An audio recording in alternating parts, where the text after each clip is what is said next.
여러분들에게 은혜가 되는 설교를 해야 되는데 오늘은 제가 여러분의 감정이 아니라 여러분의 이성에다가 대고 설교를 해야 될 것 같아요. 먼저 설교 시작하면서 우리의 정체성이 무엇인가를 확인할 수 있는 성경 구절과 함께 제가 질문을 좀 한번 드려보려고 합니다. 자, 여러분, 예수 믿는 나는 누구일까요? 예수 믿는 나는 누구일까요? 내가 누구인지 이 정체성이 올바로 파악이 돼야지 오늘 말씀이 나에게 의미가 있습니다. 우리의 정체성이 무엇인가를 알려주는 성경 구절이 하나 있습니다. 사도행전 1장 8절입니다. 우리 다 같이 좀 마스크를 쓰셨지만 한 목소리로 읽어봅니다. 시작. 오직 성령이 너희에게 마시며 사마리아 땅 끝까지 이르러 내 증인이 되리라 하시니라. 이 말씀은 유명한 말씀이죠. 예수님께서 모든 사람들에게 복음을 전하라는 이 전도자의 사명을 주는 명령입니다. 자, 이제 질문 나갑니다. 주님이 이 말씀을 누구에게 하셨을까요? 누구에게 주신 명령일까요? 첫째, 1번 사질 선답형입니다. 1번 12제자들, 2번 초대교회 성도들, 3번 목사와 선교사들, 4번 예수를 주로 고백하는 모든 성도들. 답은 몇 번이겠습니까? 4번이죠? 예, 4번입니다. 맞습니다. 4번. 모든 성도들이 주신 사명입니다. 자, 그렇다 본다면은 이제 우리의 정체성이 뭐가 되는 겁니까? 뭐예요? 구도자가 됩니까? 전도자가 됩니까? 전도자죠. 구도자는 돌을 찾는 사람입니다. 그런데 우리는 돌을 발견했어요.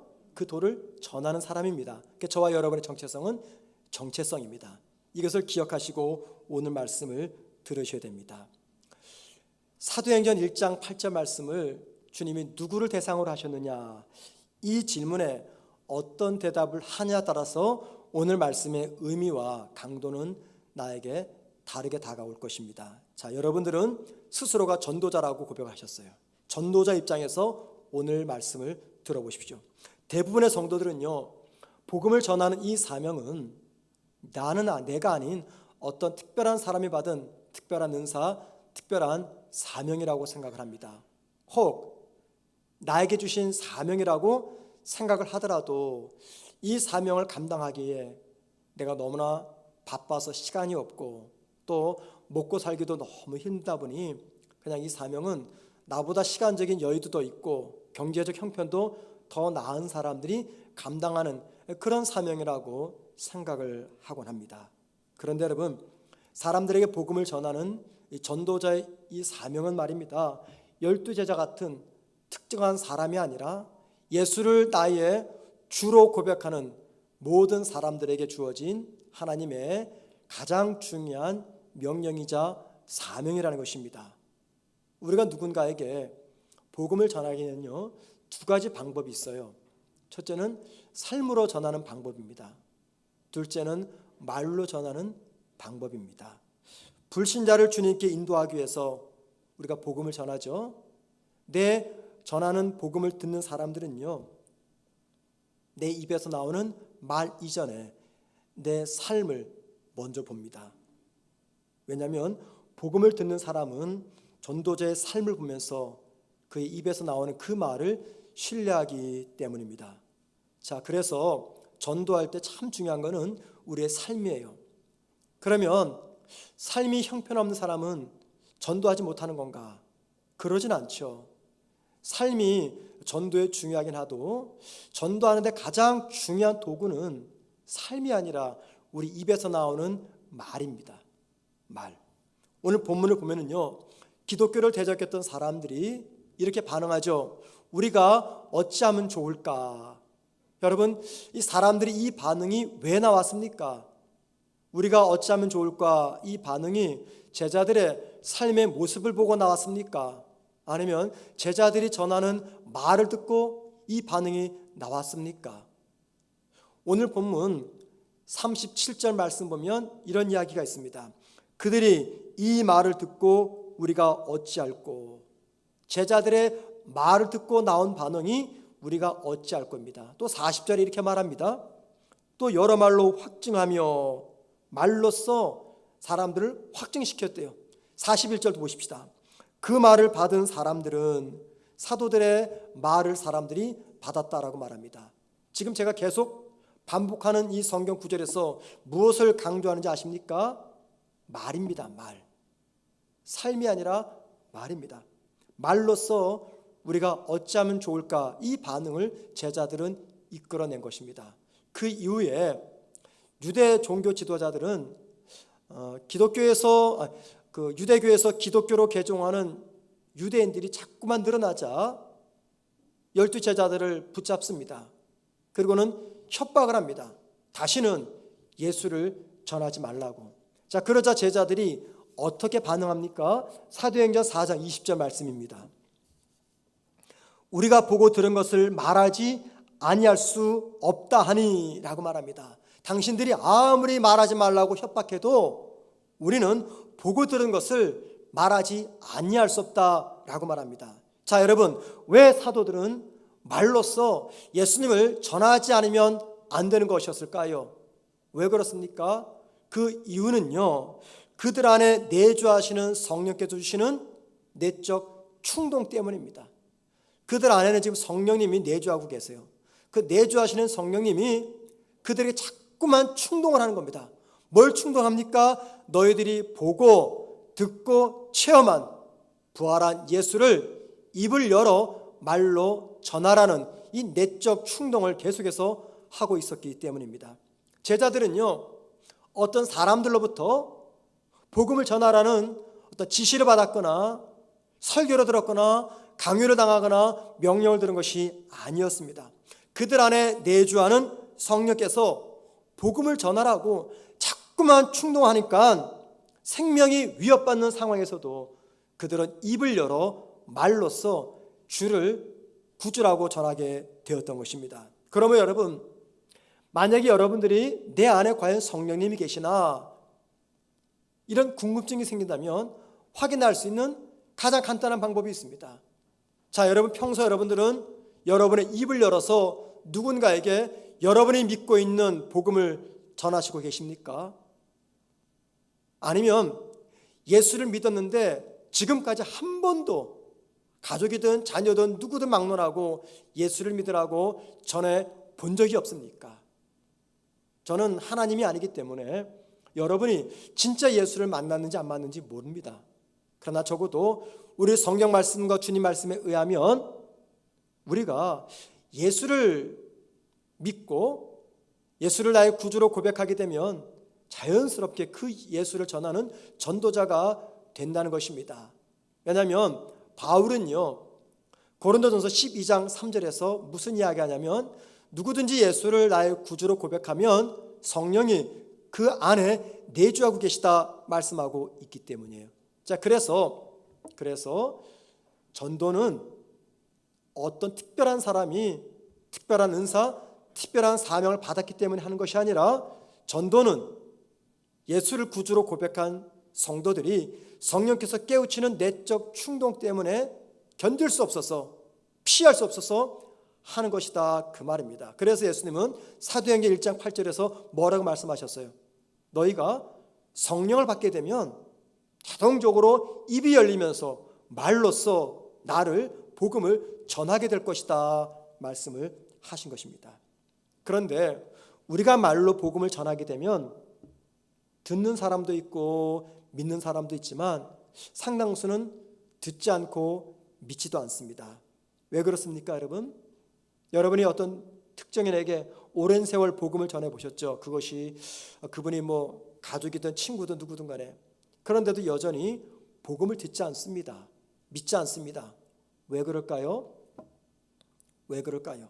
그것은요, 우리가 말로 전하는 복음의 특징 때문입니다. 복음의 특징. 바울은 골로새서 1장 26절과 27절에서 우리가 믿고 전하는 복음의 특징을 가리켜서 한 단어로 비밀이라고 이야기했습니다. 비밀은 다른 말로 말하면 신비입니다. 이렇게 말합니다. 이 비밀은 만세와 만대로부터 감춰졌던 것인데 이제는 그들이 성도들에게 나타났고, 그 다음 보세요. 맨 끝 부분에 이 비밀은 너희 안에 계신 그리스도시니. 바울이 말하는 이 비밀 누굽니까? 복음이자 그리스도인입니다. 그런데 그 복음이자 그리스도가 믿는 성도들에게 알려졌대요. 이 말은 무슨 말이냐면 불신자들에게는 여전히 복음이신 그리스도가 알려지지 않았다, 그 말입니다. 왜 그렇습니까? 복음은 비밀이며 신비이기 때문입니다. 따라서 우리가 힘써서 복음을 전하는데 복음을 듣는 사람들의 마음이 끔찍도 안 돼요. 왜 그럴까요? 여러 가지 이유가 있을 수 있겠죠.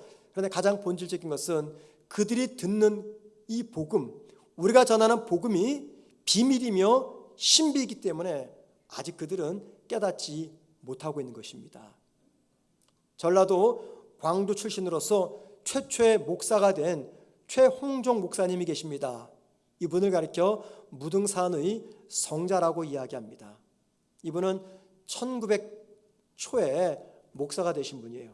이분이 목사가 되어서 많은 곳을 다니면서 복음을 전했어요. 사람들이 묻습니다. 목사님, 하나님 나라에 대해서 설명을 좀 해주십시오.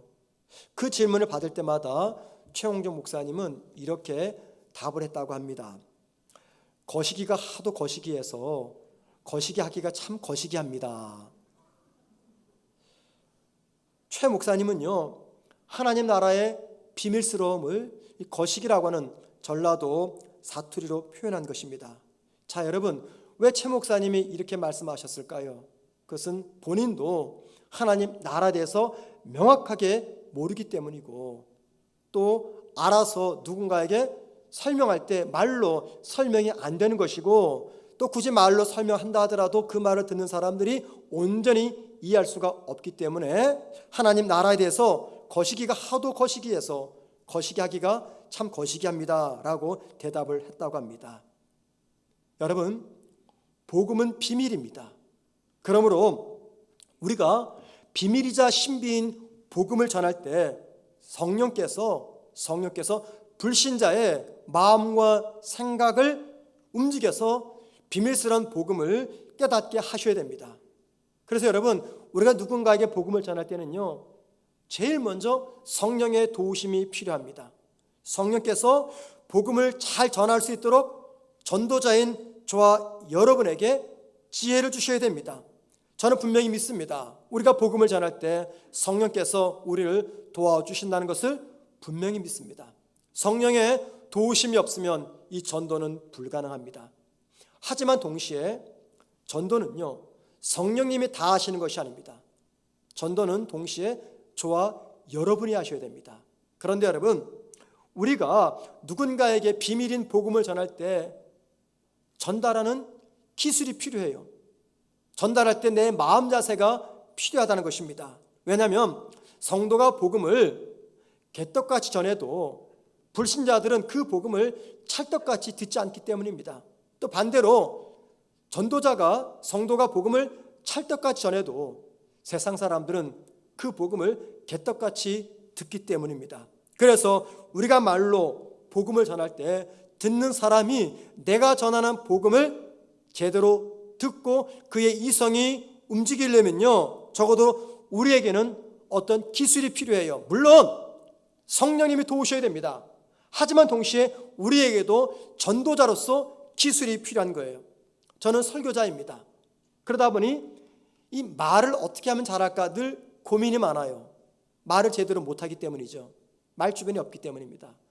그래서 제가 늘 항상 생각하는 것은 고대 그리스의 철학자였던 아리스토텔레스가 쓴 책 중에 수사학이라는 제목의 책이 있습니다.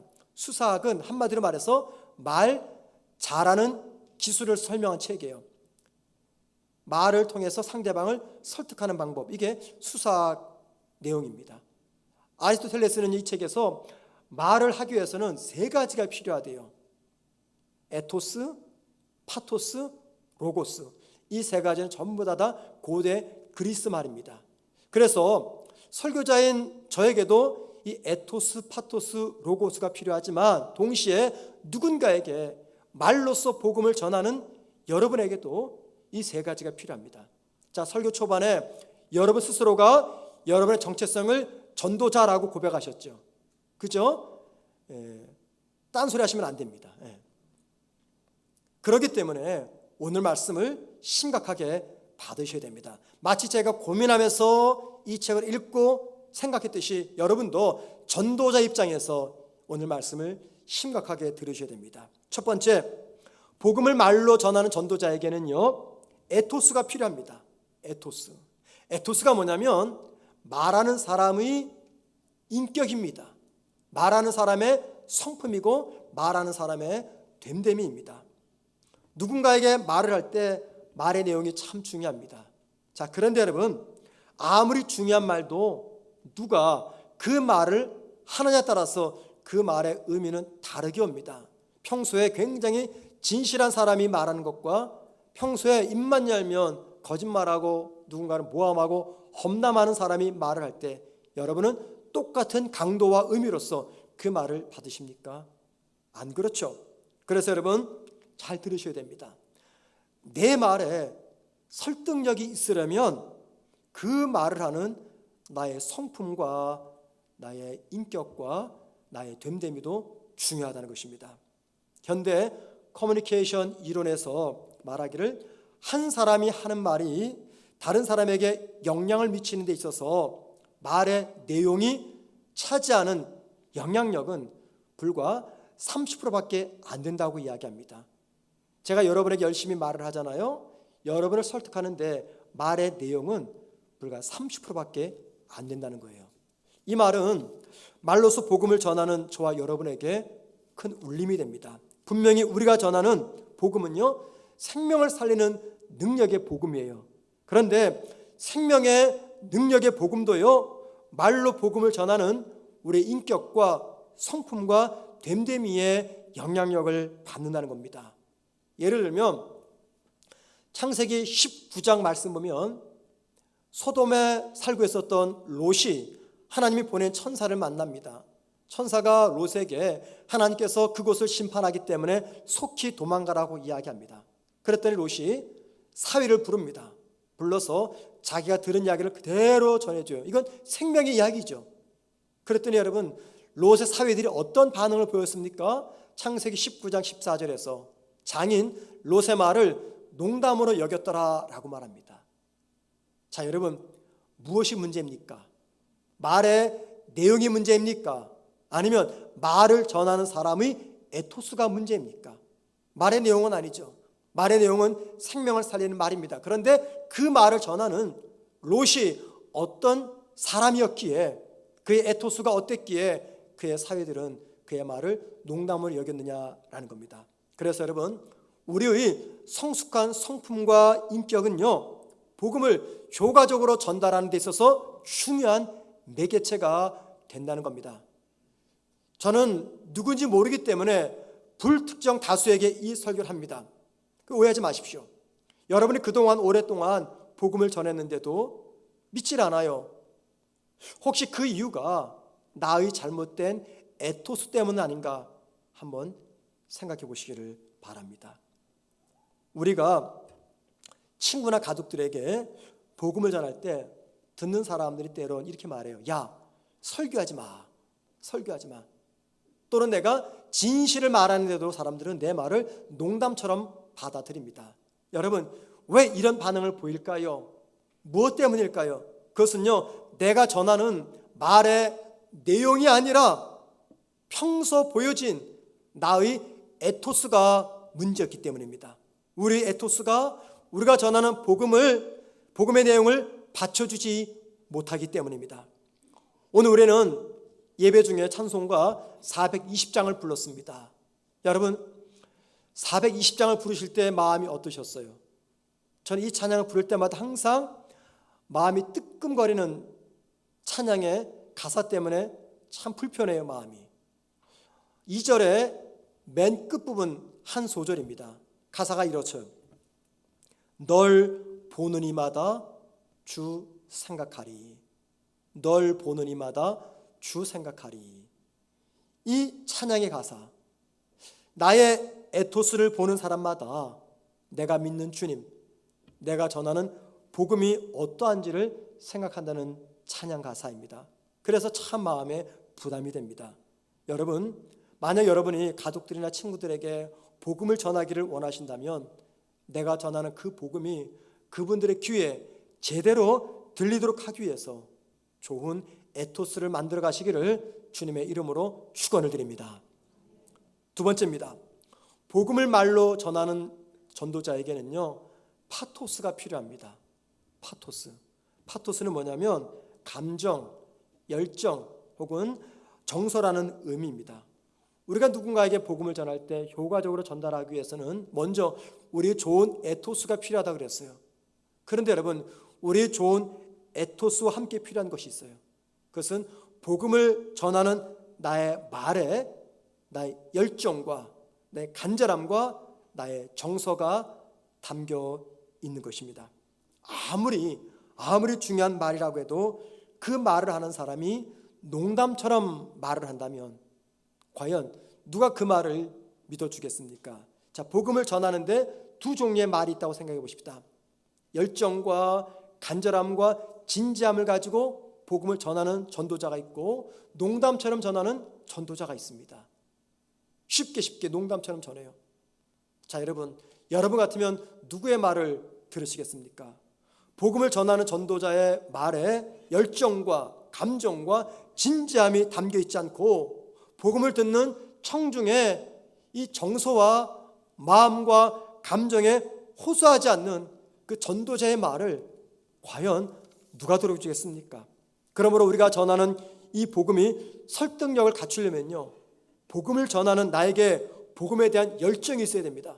또 동시에 복음을 듣는 그 영혼을 사랑하는 간절한 마음이 담겨져 있어야 됩니다. 하나님 말씀을 전하지 않으면 내 이 속에서 불붙는 것 같다고 고백했던 예레미야의 그 고백적 간절함과 열정이 복음을 전하는 내 안에 있다면 복음을 듣는 그 사람에게 그 간절함과 열정은 반드시 전달되게 마련입니다. 그러므로 복음을 전하기 전에 먼저 할 것이 있습니다. 나의 마음을 복음의 은혜로 가득히 채우셔야 됩니다. 여러분이 복음을 전하는 이유가 단지 다 믿는데 남편만 믿지 않아가지고 창피해서 내 체면 유지 때문에 복음을 전한다면 절대 그분의 전하는 복음 안에는 간절함과 열정이 묻어나지 않습니다.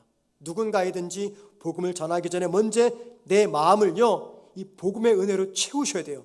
왠지 아십니까? 내 안에 복음의 은혜가 가득 차 있는 가운데 복음을 전하게 되면 신비롭게도 복음을 듣는 분 역시 내 안에 담겨져 있는 복음의 은혜를 함께 느끼기 때문입니다. 자, 여러분, 복음을 전하는 우리의 진정한 파토스 어디에서부터 주어집니까? 복음에 대한 은혜입니다. 복음의 은혜 또는 하나님의 은혜에 대한 체험과 변화에서부터 진정한 파토스가 주어지게 되는 것입니다. 자, 여러분 하나 또 물어볼까요? 교회에서 누가 전도를 가장 잘할까요? 여러분 속으로 생각해 보세요. 교회에서 누가 가장 전도를 잘할까요? 교회 생활을 오래 하신 분들, 아니면 가장 최근에 교회 오신 분들, 누굴까요? 교회에서 전도를 가장 잘하는 분은요, 가장 최근에 복음의 은혜를 경험한 성도입니다. 가장 최근에. 왜 그럴까요? 복음의 은혜를 체험하면 나타나는 네 가지 특징과 변화 때문입니다. 들어보세요. 첫째, 복음의 은혜를 아는 분에게는요, 그 복음의 비밀에 대한 설렘이 있기 때문입니다. 설렘. 자, 설렘이 있으면 어떻게 돼요? 누군가에게 그냥 귀에만 있으면 말하고 싶어져요. 그래서 자신이 알고 있는 그 비밀을 다른 사람에게 소상하게 숨기지 말고 속 시원하게 말해주고 싶은 마음이 복음의 은혜를 경험한 사람들에게 있습니다. 둘째, 복음의 은혜를 아는 분에게는요, 하나님의 은혜가 얼마나 뜨겁고 펄펄 끓고 있는지 스스로가 경험을 하기 때문입니다. 그래서 자기 마음속에 펄펄 끓어오르는 그 복음에 대한 열정과 은혜와 감동과 감격을 누군가에게 전하지 않으면 이 속에서 불이 나는 것 같은 예레미야의 심장 때문에 복음의 은혜를 경험한 사람들은 가만히 있지 못하고 만나는 사람들에게 복음을 전하는 것입니다. 세 번째, 복음의 은혜를 아는 분에게는요, 자신감이 있어요. 이 자신감은 자기 자신에 대한 자신감이 아니라 복음에 대한 자신감입니다. 내가 체험했고 전하려고 하는 이 복음은 그 사람이 누구든지 관계없이 변화시켜서 하나님 나라 백성으로 만들고야 만다는 이 복음에 대한 자신감, 내가 전하는 복음은 절대 공수표가 아니라는 이 복음에 대한 이 자신감과 기대감이 있기 때문에 복음의 은혜를 체험한 성도들은 복음을 전하는 것입니다. 마지막 네 번째, 복음의 은혜를 아는 분에게는요, 견고함이 있습니다. 견고함. 이 견고함은 사명에 대한 견고함입니다. 그래서 예수를 전하지 말라고 아무리 협박을 해도, 또는 예수를 전하는 전도자의 삶을 살 수 없는 그런 삶의 환경일지라도 사명이 견고한 분들은요, 누가 뭐래도 이 복음을 전합니다. 자, 그래서 여러분, 복음의 은혜로 인해서 내 안에 설렘과 뜨거움과 자신감과 기대감과 견고함이 있게 되면 그 모든 것들은요, 전도자의 파토스가 되는 것입니다. 이걸 다른 말로 말하면 영성이라고 이야기합니다. 영성. 세 번째입니다. 복음을 말로 전하는 전도자에게는요, 로고스가 필요해요. 첫째는 에토스라고 그랬죠. 에토스는 전도자의 인품, 인격, 성품, 됨됨이. 그 다음 파토스. 파토스는 뭐예요? 전도자의 열정, 뜨거움, 간절함, 뜨거움, 이런 거예요. 마지막 세 번째 뭐냐면 로고스입니다. 로고스. 로고스란 뭐냐면 말하는 사람의 말의 내용입니다. 또 말하는 사람이 쓰는 어휘, 또는 말하는 사람의 표현 방법, 또는 말의 논리, 이런 것들을 로고스라고 이야기합니다. 자, 누군가를 말로서 설명할 때 에토스가 필요하고 파토스가 있어야 됩니다. 그 다음에 뭐가 있어야 돼요? 말하는 내용이 있어야 되잖아요. 말하는 내용, 말의 어휘, 표현 방법, 말의 논리, 이게 바로 로고스라는 것입니다. 자, 지금은 거의 사라졌어요. 볼 수가 없는데 가끔 보기도 합니다.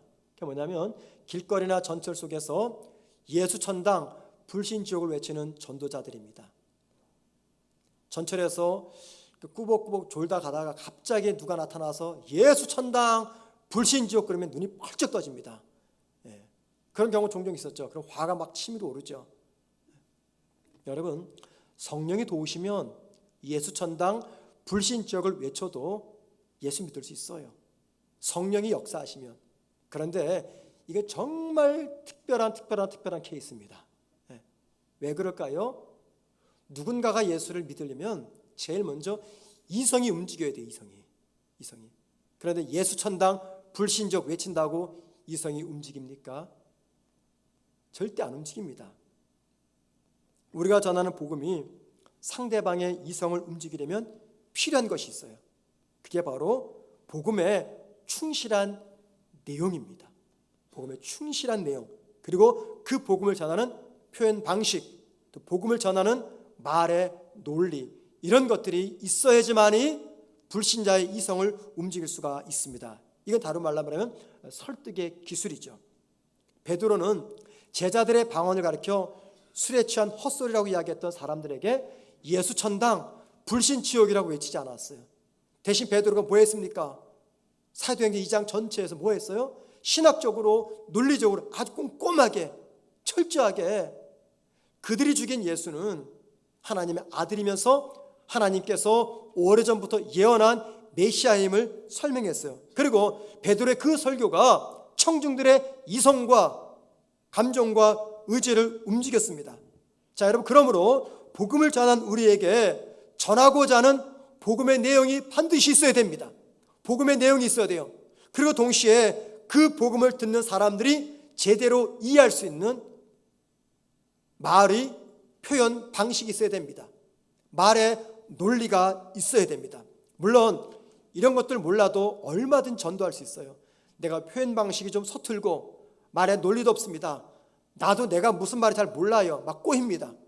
그래도 전도할 수 있어요. 예수 천당 불신지옥 외치면서 전도할 수가 있습니다. 그러나 복음의 내용과 전달 방식, 모든 것들을 잘 준비해서 전하면 효과적으로 청중들을 설득할 수가 있다는 것입니다. 우리가 전하는 복음이 효과적으로 전달되기 위해서 우리 좋은 에토스가 필요합니다.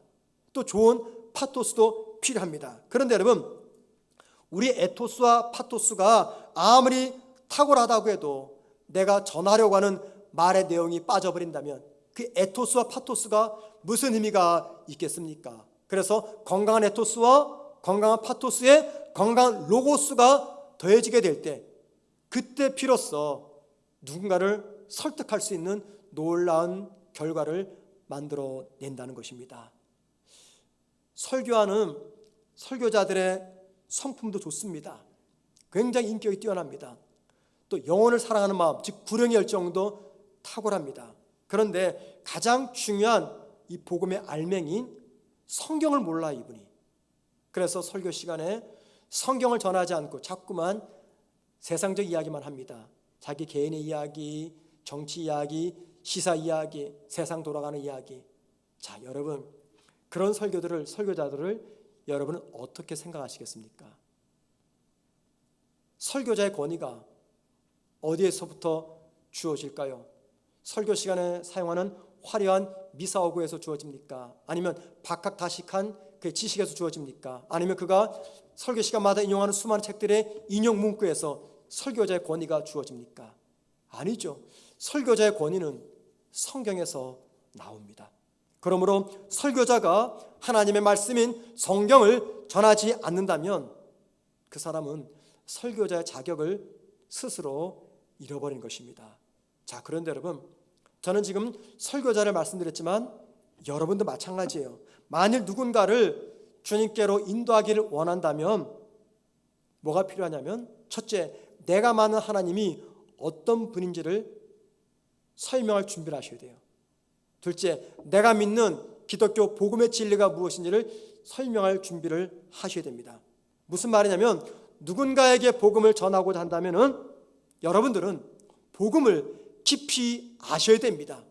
이를 위해서 어쩔 수 없습니다. 여러분들이 읽기 싫어하는 이 성경 열심히 읽고 공부하셔야 됩니다.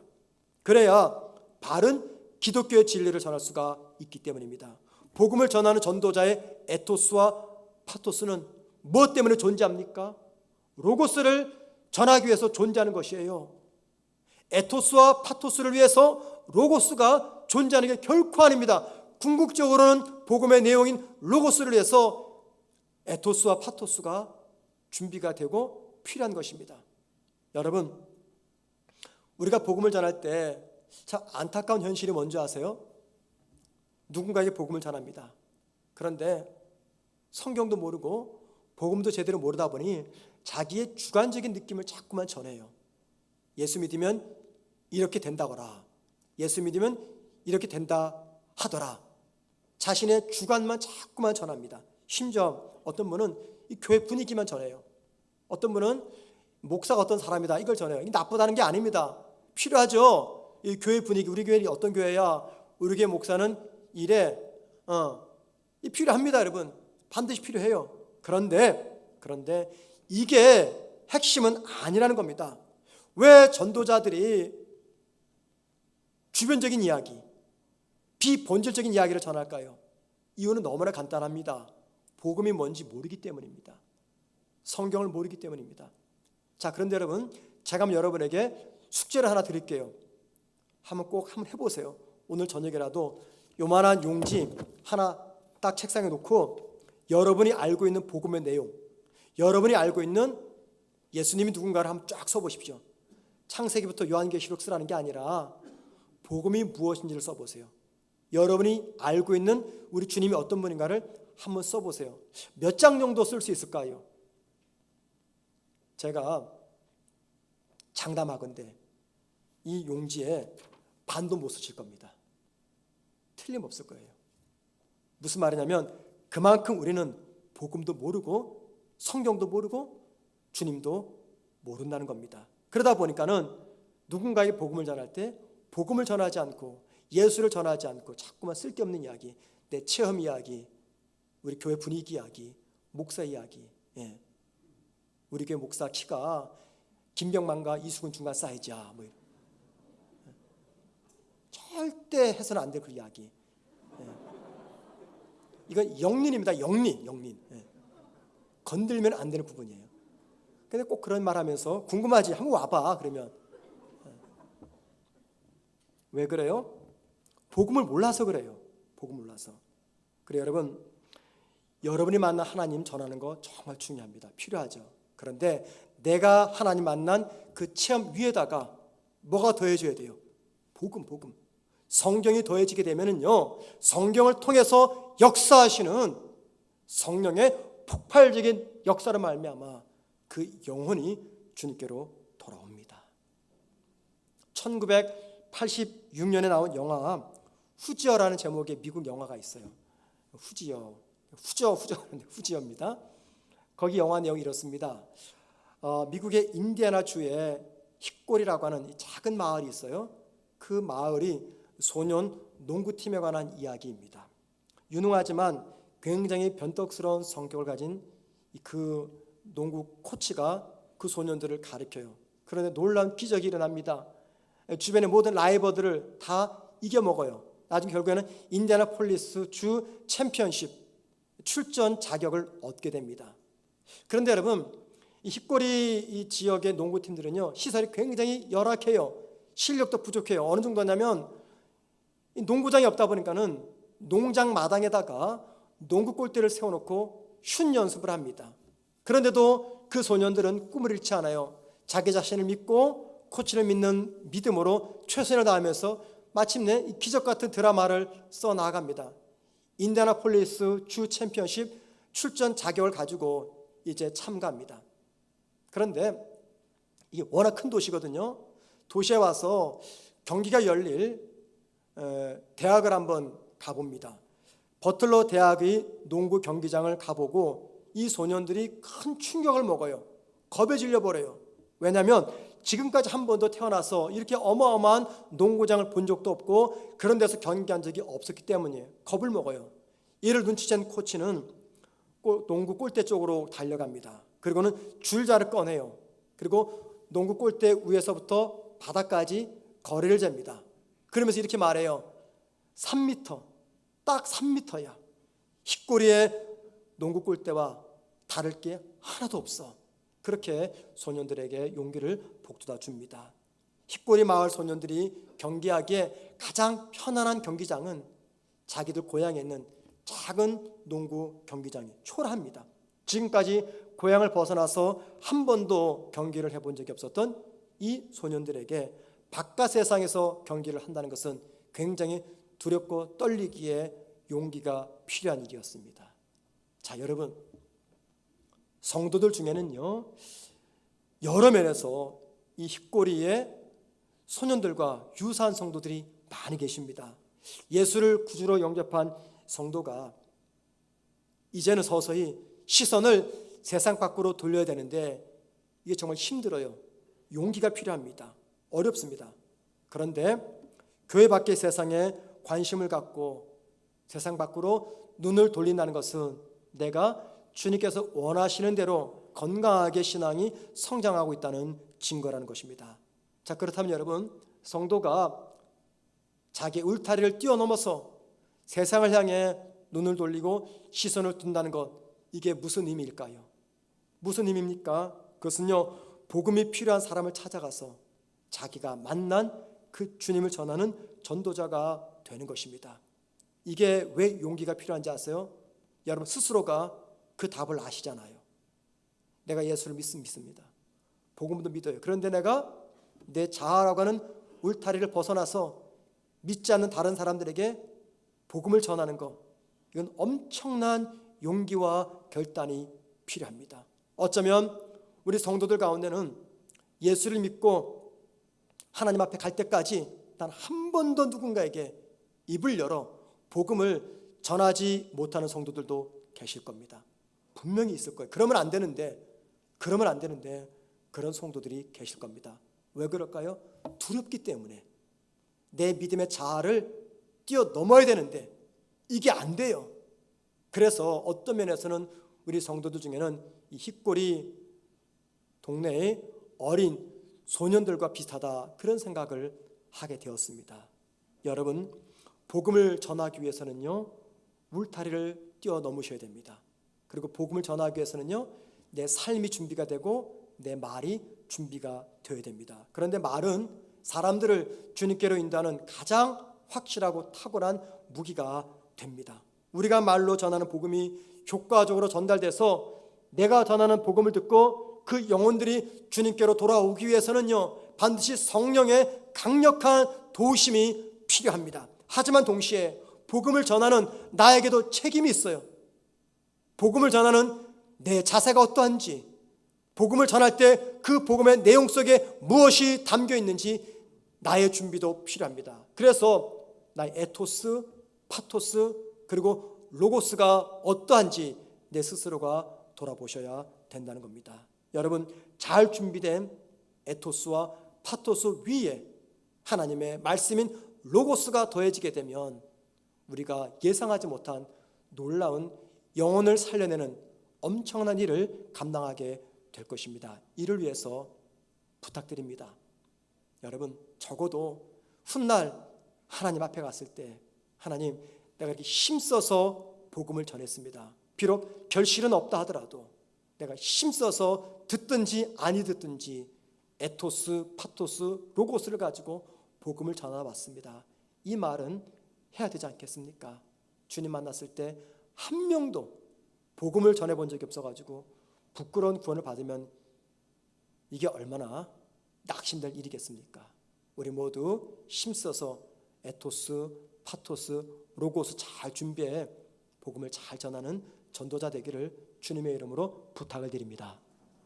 자, 오늘 말씀을 기억하시면서 함께 찬양하실 때